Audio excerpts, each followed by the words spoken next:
Hi guys, welcome back to my channel. இன்றைக்கி நான் எங்கே இருக்கேன்னு பார்த்தீங்கன்னா பாலக்காடு ஜங்ஷன். ஸோ போன வீடியோ பார்த்துட்டிங்கன்னா பாலக்காடுலேருந்து நிலம்பூர் வரைக்கும் பேசஞ்சர் ட்ரை பண்ணியிருப்போம். இந்த வாட்டி பாலக்காடு ஜங்ஷன்லேருந்து திருநெல்வேலி வர போகக்கூடிய ட்ரெயின் நம்பர் 16792 பாலருவி எக்ஸ்பிரஸ் தான் ட்ரை பண்ண போகிறோம். ஸோ பாலக்காடுலேருந்து 4 மணிக்கு கிளம்பி ஒட்டப்பாலம் திருச்சூர் வழியாக நமக்கு ஒரு 30 ஆல்ட்டை தாண்டி நம்ம திருநெல்வேலி ஜங்ஷன் ரீச் ஆக போகிறோம். ஸோ கிட்டத்தட்ட எர்ணாகுளம் டவுன் வரைக்கும் நான் இந்த ஜேர்னியை கவர் பண்ணியிருந்தேன். அதுக்கப்புறம் பார்த்தீங்கன்னா தூங்கிட்டேன், சரியான ஒரு தூக்கம். பிகாஸ் நம்ம ரயில்வே ஸ்டேஷன் எக்ஸ்ப்ளோரிங் வ்ளாகில் தூங்கவே இல்லை. இப்போ நேற்று நைட்டு 8 o'clock நம்ம எழுந்திரிச்சோம். அதுக்கப்புறம் தூங்குவதனால எர்ணாகுளம் டவுன் ஒரு 6:30 மேலே தாண்டினோடனே நம்ம நல்லா தூங்கியாச்சு. ஸோ எந்திரிச்சு பார்க்கும்போது பார்த்தீங்கன்னா நம்ம செங்கோட்டையே ரீச் பண்ணிட்டோம்.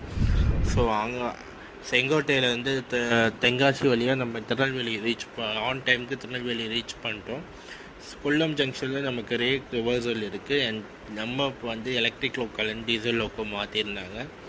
அண்ட் இப்போ வந்து பார்த்திங்கன்னா எல்லா லைன் ஃபுல்லாக எலக்ட்ரிஃபிகேஷனாக மாற்றினால என் டு என் நமக்கு எலக்ட்ரிக் லோக்கோ தான். அண்ட் ப்ளஸ் போன வருஷம் பார்த்திங்கன்னா நம்ம ட்ரெயினை தூத்துக்குடி வரைக்கும் எக்ஸ்டெண்ட் பண்ணியிருக்காங்க. அடிஷ்னல் ஸ்டாப்பேஜஸாக தூட்டி மேலூர், கல்லிடைக்குறிச்சி, கீழக்கடையம்னு சொல்லிட்டு ஒரு 4-5 ஹால்ட் அடிஷ்னல் ஹால்ட்டு கொடுத்து எக்ஸ்டெண்ட் பண்ணியிருக்காங்க.